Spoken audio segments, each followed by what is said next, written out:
Good evening and welcome to another edition of Down to the Wire. I'm your host, derbyologist. Joining me again this evening is Capping with Candace. Candace, an exciting couple of stakes races last week. First, let's recap the Lecomte Stakes. The Lecomte was won by Vickers in Trouble, who we talked about extensively in here, by Into Mischief. He pretty much just raided off the front and took over going into the final turn. I think he won it pretty easily. But there's a few horses to take from here, I think. Not only him, who ran well and ran fast. I think he got a 97 bear speed figure for that race. But also Albano, who finished second, galloped out really strongly after the race and caught a couple people's eye there. And Goldhawk, who finished third, maybe left a little bit of something to be had, a little desire to be had there. A bit disappointing. What do you think? Vickers in Trouble ran a pretty huge race. I think not enough people are giving him credit for that performance. Anytime you win by 6.5 lengths and show the speed and acceleration he did on the turn, indicates that he's going to be a tough customer in both the Risen Star and the Louisiana Derby. I was impressed with Albano stretching out the Mark Bolesky type breeding, and I think that he showed that really on the turn it looked like he was going to kind of make a move. And I think the jockey on Albano kind of got taken by surprise by that quick turn of foot. I thought he kind of came up on him on the outside there, and then boom, Vickers in Trouble was up by 3 lengths. And then Albano, if you watch the entire length of the stretch, the actual horse race was for second with Goldhawk trying to run down Albano, and he never could do it. The one takeaway for Goldhawk, who got bet down in the breeding, and despite the slow speed figures, was that they knew the pace was going to be slow, and they ran close to the pace. And I think what they learned in that race is that they'll go back to his original first 2 races. They'll drop him further back, and I expect a much better effort the next race. Agree with you on Goldhawk. I was actually pretty surprised he was as forwardly placed as he was in there, and clearly he didn't have the kick to compete coming off of that. I think he'll do much better, like you said, going back to being a little bit more of a closer. For me, I don't know about you, but Vickers in Trouble. I mean, it's still early, but the way he's setting up for this, he reminds me a bit of Golden Sense, coming out, being the fast one, getting the big figures, making the big impressions, but maybe with a little bit of questions about whether or not he'll end up stretching out when everything's said and done. Top effort by the top 3, and I think, again, we talked a couple weeks ago, really you just don't want to regress in January. So I think the fact that Vickers stretched out, we'll see if he can progress. Goldhawk did nothing to show that he can't compete at that level, and Albano stretched out and outgamed Goldhawk the entire stretch. So I think the top 3 definitely all move on to the Risen Star, the second leg of that series. Then on Monday we went to Arkansas for the first leg of their 3-year-old series and saw the Smarty Jones Stakes. Kind of a surprise winner with Tanzanite Cat. He ended up going off at 9-1. Yeah, kind of played the speed there. It was a front-running track. The front runners just rode their way around the track with Tanzanite Cat getting the win there. It wasn't the flashiest race. I'm not sure I was really impressed with anybody in there. I can make a little bit of a case for Unstoppable Colby, who had some trip troubles and still ran respectively, but I don't think there's too much to be taken from this race. Coastline maybe a bit disappointing. He went off as the favorite and looked to be in really good position coming to the final turn and just didn't get up there. But nothing too much impressed me in that one. The one thing I've noticed is early on this year in the meet at Oaklawn, the track is playing about 2 seconds, possibly 3 seconds faster than last year. On Saturday there was a stakes race, and a couple of nice horses went at it tooth and nail all the way around. Black Bear and a Illinois bred, and they did 103 and 3.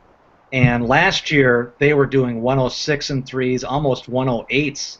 The first couple of weeks of the Oaklawn meet. So I think it's a lot more speed bias this year. 3 wire-to-wire races to start off the day. The last race, they went 1-2 all the way around. The Smarty Jones, they went 1-2-3 all the way around. I think that was Tanzanite Cat's Derby. The only horse I want out of there moving forward is Coastline. He shipped in on Saturday. He dropped from 75-degree temperatures to 50-degree temperatures. He'd been working at Palm Meadows. I think with a month training over the Oaklawn surface and then a chance to actually stretch out further where his speed will actually come more into play, and I think he will run a better race in the next leg of the series, and I expect him to run a better race in the Southwest, but the only problem is that the competition is going to be tougher. Those are kind of our thoughts on those two big preps. Hopefully some people cash some tickets. My official pick was Coastline, and he ran third. And Candace, who was your official pick in that race? It was Firestarter, who... Firestarter. He had an interesting first... Oh, really? A Tappet. Yeah, he... What was the lesson learned there? Oh, he was running his own race. If you saw Tappet Ridge in the cash call, very similar. Only this guy took out another horse with him, so even worse. Oh, okay. So he was back in the pack playing bumper cars. Well, we'll see. Maybe he'll improve the next time. It sounds like they're going to bring him back for the Southwest Stakes as well. So that's shaping up. I think I've already got 10 horses penciled in for the Southwest, so that could very easily get to a 12-horse field. This week, some big racing going on at Gulfstream Park. The undercard, kind of getting a lot of buzz social media-wise. A nice allowance race. Top Billing, who ran last month. Talk about him, and everybody seems to be high on this horse. Yeah, well, he's been a little bit of a flashy one. He had a flashy ride in his race last time out that caught people's attention, kind of seesawing through horses. He beat High Kodiak Warrior in that race, who finished second to Coup de Grace. Actually, a really close second for Coup de Grace in his last race. So not a bad horse there. He finished second to Commissioner last time out, who's well regarded as well. This race is I think it's a two-horse race between him and Surfing USA. Personally, for me, I've been really high on Surfing USA. I like him a lot. I like him in this race. I think from a pace standpoint, it sets up really well for him. He'll be up in front near the lead, or maybe just off the lead, whereas Top Billing will be closing from the back. Surfing USA, he's by Roman Ruler, and he beat Scotland and Juba last time out. Scotland, of course, ran third in the Jerome. Juba, we've seen a few times now run close, but just not able to get it done. So for me, I'm all over Surfing USA in this race. I agree with you. Actually, for a different reason, I was very impressed with the first race that Surfing USA ran. He ran into a monster that day by the horse name of Peace Mission, and he was trained by John Sheriffs, went wire to wire, and he chased him all the way around. And actually, Surfing USA was favored in that race at 6-5 and chased Peace Mission. I actually quick penciled in Peace Mission into my stable mail. I noticed he worked out twice out at Hollywood. I was positive that he was going to run in the cash call for charity, and he was going to go to the Derby, and then he hasn't done anything since then. He's not on the work tab on January 21st, so something obviously went wrong. But that was a nice race. When they open up the first odds on the board, and if Surfing USA is getting pounded, I think that'll pretty much dictate. Whenever a Todd Pletcher horse is just pounded for no absolute reason, they just run off the screen. And this is a Roman Ruler, like you say. But what this gets into is a horse like Top Billing. At some point, you got to win these races. You can't come out of this race and say, "Oh boy, now he's ready to win the next time," because the next time's 4 weeks away, and now he's got to face a 12-horse field, and it's the Fountain of Youth or an even tougher race. So that's why the trainers who think that you're going to wait till January to break your maiden and then win your allowance non-winners at 2, you really are up against it. So good luck to Top Billing, but I think actually I like the one horse in that race. We're all set. I mean, he's faced Coup de Grace, he's faced Best Plan Yet, he's faced Wildcat Red. So we'll get a good read on where those horses sit just by where he finishes in that race. And so I'm looking forward to the race. I'm picking Surfing USA, but I think this is a good example to learn that if Top Billing doesn't win on Saturday, it just probably means he's a cut below the stakes horses. The big boy is on tap for Saturday, a nice 11-horse field. Let's start right at the top. The Holy Bull Stakes, $400,000, and Coup de Grace drew the one post. Coup de Grace by Tappet. He's undefeated thus far, and he's a horse who started to get a lot of attention from people. He'll be one of the favorites. If he doesn't go up favored, maybe second favorite behind Cairo Prince, And he's going to definitely figure into the speed here. Like you said, he draws the one post, which I would think is even more incentive to let him go towards the front, as he's done thus far. They might try to rate him, but I don't think he'll rate regardless. He's a little bit of a puller, and I think he'll get his way to the front no matter what. Good horse, but I have a feeling we might have a lot of early speed here, and that could hurt him. Some good points. He's been bet down in both of his races. He actually gets John Velasquez, which normally would be a great jockey switch, but if you've been following the last few years, whenever these jockeys get injured, it takes them a good month to really get their timing back and to really be back into the pace of the race, kind of that mental clock. So drawing the one post, I think he is going to have to rate, and I think Velasquez, I think Almost Famous is going to be forced to the lead here. We'll get to him when we come up to him. So I'm expecting him to sit a good trip, sit in third place. Raw talent, he's got as much talent as anybody in this field. If he wins the race, it wouldn't surprise me. A bang-up fourth-place finish doesn't impede his development at all either. Finishing fourth in this race could set him up for a perfect rebound in his next. We'll go to the next horse, Financial Mogul. I'll start with him first. He's a son of Street Boss. He's out of a Snow Chief mare, so an older mare, and the pedigree doesn't always say route with this horse, but he has closed, and I think that could be a key, especially if the hot pace develops that you might see. Yeah, I agree with you there. He's just kind of a horse, though, that hasn't really got it done to this point. He hasn't beaten a lot. It seems like he's like, when he's lost, it's been to pretty good horses, but he hasn't beaten much himself. He could definitely benefit if there's a hot pace up front, but like you said, his pedigree, I'm not so sure he wants to go quite this far. This might be tops for him as far as distance, and I think he's a cut below. I don't think he's beaten enough. Let's take a look at Almost Famous. He drew good. Patrick Byrne trains this one. Kelvin Burrell comes in. He won the Florida Derby a couple of years ago with Take Charge Indy. This horse, to me, seems like a horse that needs the lead. He wants the lead. He's very headstrong in all three of his races. And actually, his one race where he lost by 10 lengths to Coastline, he ran better than that on paper. He led right into the stretch and then just dropped back. Just stopped, like something happened. So that 10-length loss is not as bad as it looks, and then he rebounded with a 6-length win. The trainer after that race said he had let up on him, so he kind of brought him back quickly and worked him out fast. And I think this horse only has one way to run, and I think with Coup de Gras drawn to his inside, I think Almost Famous is going to be the pace setter, and it's just a matter of what the pace is. And I'm anticipating a solid 111 and change type fractions. Yeah, I definitely expect it to be. I definitely more expect it to be faster rather than slower. That's going to hurt him. Like you said, he's going to be up on the lead. He's going to have Coup de Gras by him. I think even Cairo Prince will be up there close, pushing on him. He's gotten I've seen a little bit of talk on him because of his pedigree and because of his breeding. Unbridled songs tend to get a lot of attention, and that's been the case here. I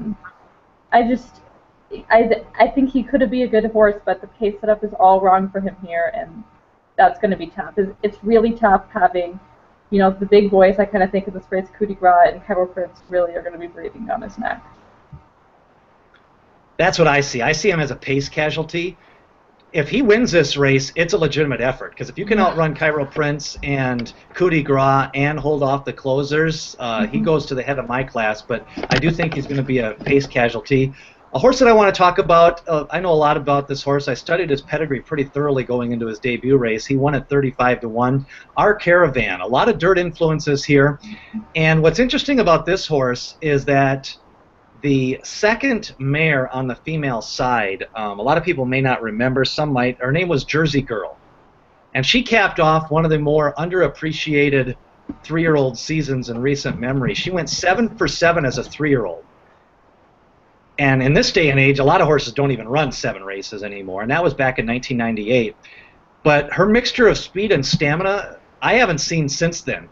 To put it in perspective, she won the Test Stakes, which is basically the premier 7-furlong 3-year-old sprint race of the year. It normally draws a 12 to 13 horse field every year. She won the Mother Goose, which was 1.25 miles at the time, and she also won the Acorn Stakes. So she put together a solid campaign, and then her daughter, Elwan, who is the mare of Our Caravan. So this has got some interesting back class in there. In that first race, the pace was basically a couple of horses up on the lead, and he ran into a fast pace. I was very impressed with it. I think this horse is not being talked about, and he may not necessarily win here today, Saturday, but I think down the road you'll be hearing a lot about Our Caravan. I really like this horse. This is some solid breeding. This horse was bred to be raced, and it's not bred to be sold, so you don't see that big fancy $700,000 Tapit price tag. This is what's called breeding to race, and that's what they have. They have a racehorse here. So I like that horse, not necessarily to win, but if he's closing second, third, fourth, look out in the Fountain of Youth or the Florida Derby, or if they want to ship down to Tampa, that's an option as well. Do you want to talk about Mr. Speaker? Or first, if you have any comments on Our Caravan? Oh, well, I want to say with Our Caravan, you absolutely have to take attention to the fact that he came out first time out routing at 35 to 1 and won by 3. I mean, that's already sends a message. I mean, it should to everybody else. So agree with everything you said. We'll move to Mr. Speaker, though, who's ran on turf to this point. He's by Pulpit out of an unbridled mare who ran on dirt herself. I think she finished second in the Demoiselle. So we're making the switch to dirt here, which from what I'd always seen from him was going to be the plan. I think it maybe was a little sooner than I thought it would have been. But I'm not concerned with him making the surface switch. I think that's going to be fine. He's won twice at the distance. I'm not sure he's as good as people want him to be. I've heard a lot of talk about him, and he's a nice horse. He's won 2 in a row. But his last race, he got the ride of a lifetime. The rail opened up, and he flew through. I think the horse who finished second in the race, Cabo Cat, ran much better than him and would have won had he not gotten a wide trip. I don't think he's going to get that easy of a trip here. Lots of things to like about him. I think this isn't, you're right, it's another one of those horses that people want to be good, so they start to make cases. The pedigree is there. I mean, Pulpit, he won at Gulfstream Park. His second dam on this one, same thing as with Our Caravan. The second mare, the mother of Salute, is Personal Ensign, and she went 13 for 13 and retired undefeated. So there's a lot of dirt influences here.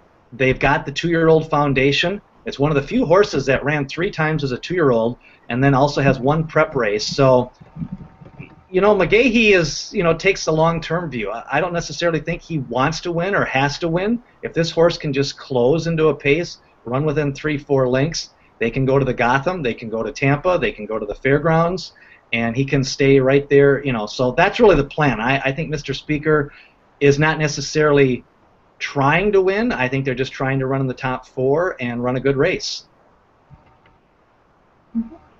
Cairo Prince is the next horse. I'll start with him first. This one I think should be favored. I'm not sure he's going to be favored. I was impressed with his 2-year-old campaign. You know, he came out of the gate, and there was a big well-bet meant first-time starter that day by the name of Harpoon, and Cairo Prince just blew him right out of the waters. Ran a 1:10.1. Harpoon chased all the way around. Then he came back and won the Nashua, opened up by 5, won by a couple of lengths, and then the weirdly run Remsen Stakes, which really ended up being a nice prep just because he got to run 1 mile and 1/8, and I think it was the greatest prep of all for both him and Honor Code because they got to run 1 mile and 1/8 and they didn't have to gut themselves to do it. So they're fresh and fit. This horse, immediately the day after the race of the Remsen, Kieran McLaughlin said, we're going down to Florida and we're going to run in the Holy Bull. And so far they are 100% on track. In fact, it's kind of refreshing. 2-3 times he's been quoted as saying that Luis Saez basically blew the Remsen, and he's being openly frontal about it. He's not trying to hide the fact. He said it in 3 different articles. He just said, we beat Honor Code that day. He just said the jockey messed up. He goes, but we'll move on. So I like that. A little bit of Richard Sherman talk here from the trainer of Cairo Prince. Your thoughts? I love Kyle Prince. He won't be my pick to win this race, but I would be surprised in the slightest if he won. He's top weight here. He was top weight in the Remsen, which I think is something a lot of people forget. He's carrying 6 more pounds in Honor Code, lost by a nose, and I think if they go 3-4 more strides, maybe he gets him again. They were, I mean, dead even coming down at the end. I much preferred Kyle Prince coming out of that race. He had a wider trip, carrying more weight, and only lost by a nose. You touched on his other races, beat Harpoon in his debut, who was well regarded himself. He had Financial Mogul, who's in here, as well as Noble Moon, who won the Jerome in his second race.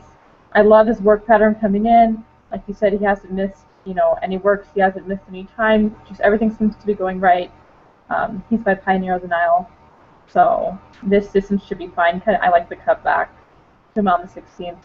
There's lots to like. There's not much negative I could say about him at all. I think he'll be fine here. Wouldn't be surprised in size if he won. Wicked Strong. This horse is getting a lot of attention in both the print media, and the connections are really good. When Honor Code and Cairo Prince were going at it, slugging it out on the top end with the slow fractions, Wicked Strong was basically 5th and then moved up to 3rd on the turn. And then he closed lately, which was kind of misleading because the fractions were so slow. How could you not close? But he is by hard spun out of a charismatic mare, and Jerkins has been very high on this horse, says he's robust, says he's hardy. I kind of like that. And then he also worked him out a mile in 1:40. So obviously this horse can take some training. And he's got an impressive win as well. He beat Cool Samurai in his second lifetime race. Yeah, everyone's kind of talking about him after the Remsen because, like you said, he closed, and visually it looks so nice. But I really think in the end, because the fractions were so slow early on, I think that race just really turned into who has the best turn of foot, and maybe it was him. But for me, he's a horse I'll be watching here, but I won't play him. When they came down the stretch in the Remsen, every time that Rajiv Miraj used the whip on him, he reacted really badly. I mean, it was really crazy to watch, actually. And so I'll be watching him to see if something like that has been sorted out. But he won't have my money. But again, if he finished really well, I wouldn't be surprised. I think he's a nice horse. I think he's one to watch, but maybe not ready to play yet. I think that sums up pretty good. What about Conquest Titan? Talk about him. I really like Conquest Titan. He's by Birdstone, out of a Mineshaft mare. And 2 back, he ran the Breeders' Cup Juvenile, and he was on the lead there, and that race was going to be hot from the get-go. There was so much speed in that race, especially with Strong Mandate and Havana drawn to the outside. They didn't really have any choice but to go right for the front. And he hung it up there with them for a little bit, and then kind of backed up, and I think the 13th place finish is really misleading. Once he kind of dropped back from that lead group, they all but pulled him up in that race. I mean, they didn't make him run at all there. He came right back, and he beat General A-Rod, who has since gone on to win at Gulfstream. And actually, General A-Rod ran 3 times, I think, and his only loss was to Conquest Titan, who handled him without much problem. He had an awkward start in that race and ended up going to last, and impressively came to the field to win that race. To me, Conquest Titan, he's a versatile horse. He's won from being on the lead, and he's won from closing. And if he takes that closing sell again here, I think it could really pay off, because I see the pace being pretty quick with Almost Famous and Coup de Grace and Cairo Prince up front. For Conquest Titan, I think you'll play him if you're willing to forgive him for the times that he's finished poorly. If you can see the speed that he showed in the Breeders' Cup Juvenile and forgive the finish, and his only other real race that I could say he ran poorly in was the Breeders' Futurity at Keeneland. But as we talked about that race last week a little bit with Smarty's Echo, that was over the poly track, and that was in a monsoon. It was raining so hard that day. So I'm willing to forgive him for those 2 efforts. I think the breeding is there. I think he's shown enough to me to think that he has the talent. I think he's going to get better the longer that he goes.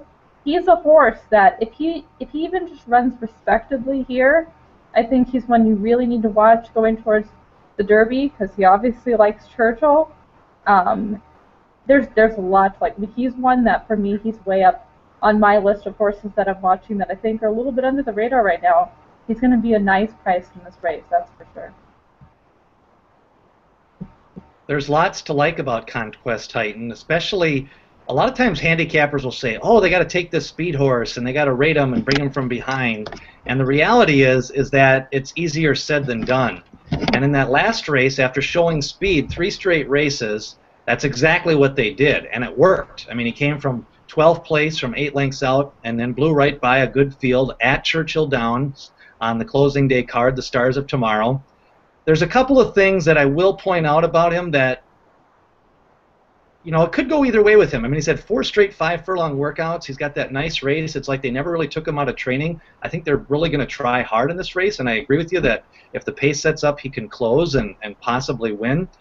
But down the road, you know, this horse was purchased last spring at the OBS March sale for $500,000. Yeah. And the reason why you purchase horses for $500,000 as a 2-year-old, it means that they're running 10-second furlongs, which means that he was in training last February. He ran in June. He's ran nonstop since. He ran 4 workouts in December and early January, and he's running tomorrow. If this horse does progress along the Derby trail, I mean, by the time the Derby rolls along, he'll have been in training for 15 straight months. That's just kind of unheard of in this day and age. So I could go either way with him. It's almost like I want him to run 4th or 5th and not fire tomorrow. Then they can actually back off. If he wins this race tomorrow, I just don't know where they go with him. I mean, you've got a horse that something's going to happen. No horse in this day and age goes 15, 16 straight months without a hiccup, and then that's what it could look like if he comes on and runs a big race on Saturday. So that's more just being my over-analytical self looking ahead rather than Saturday's performance. He's probably going to run well. I expect him to. I mean, he's worked out strong, and he is a closer now. They've already said that. Forget the front-running stuff. This new style is what they want to do. The outside, kind of an interesting horse, another horse out of that Honor Code race. Any thoughts on Intense Holiday for Todd Pletcher, since he does well? He's clipping along at a pretty good clip down there at Gulfstream. Yeah, he's another one who came out of the Remsen, got a little bit of talk after that race. I think he was impeded a bit by Wicked Strong every time that Wicked Strong reacted badly to the whip, he kind of impeded Intense Holiday himself. He looked nice in there, but again, I think that was really just a turn-of-foot race. Intense Holiday, to me, he's another one of these that it's like the horses he's lost to are ones that I think highly of, and so I don't think overly bad of him for losing to those horses, but he hasn't really beat anybody. I think he's just kind of a cut below. His post position shouldn't be too big of a deal because he's a closer, but I just don't think he's good enough here. Time now for the bankroll plays of the week. You had a nice hit last week. You had $5 to win and $10 to place on Vickers in Trouble. That got you back, so you're down $19 on the season now. And I lost my $10 show bet. And this week I'm going to try to Dutch my way out of the odds here. Since the odds are so unpredictable, I'm going to go with $10 to win, $10 to win on both Cairo Prince and Wicked Strong, and just hope I can get 3 to 1 and double my money, kind of turn it into an even money type wager. And your wager is? I'm going to do 5 to win and 10 to place on Conquest Titan. I'm going to bank that the speed is going to go. They're going to go a little too quick up front, and that he's going to be the one to pick up the pieces at what I think will be a really nice price. Sounds great. Now I know there's another race you're looking forward to on Friday, and that one is down at the fairgrounds. A highly ranked 3-year-old by the name of Unknown Road. Yeah, Unknown Road's running an allowance down there. I think originally we thought he might go in the Lecomte. He backed out of that. They put him in the allowance race at the fairgrounds. He should win. I'd be pretty shocked if he didn't win that race. In his first race, he lost to Coup de Gras, who we see here. Came back and won really nicely. He should be the best in this race. Obviously a prep for the Risen Star, and just an example of, by losing his maiden race to Coup de Gras, that forced him into a maiden race and then now into an allowance race. But developmentally wise, it actually could end up being to his advantage, because now he could go into the Risen Star with a nice route race, a maiden breaker where he won by 9 lengths, and not having that undefeated record. It seems like sometimes when these horses are undefeated, People start babying their horses a little bit, and they start putting them in races that they start waiting for the perfect race rather than just running them. And so I like the move by Unknown Road. You're right. I mean, he's going to be literally 1-9, but it does set up nice for the Risen Star. And wouldn't that would be a pretty nice matchup if you got if Unknown Road wins big on Friday, and you also add in Vickers and Trouble and a couple of other nice horses from the fairgrounds. That sets up for an interesting Risen Star. Mm-hmm. Great, another exciting week of racing coming along. Your pick, Candace's pick in the Holy Bull is Conquest Titan. My pick is officially Cairo Prince. And next week we have the Wither Stake coming up next, and the Busanda Stakes. That'll be a couple of New York Stakes races.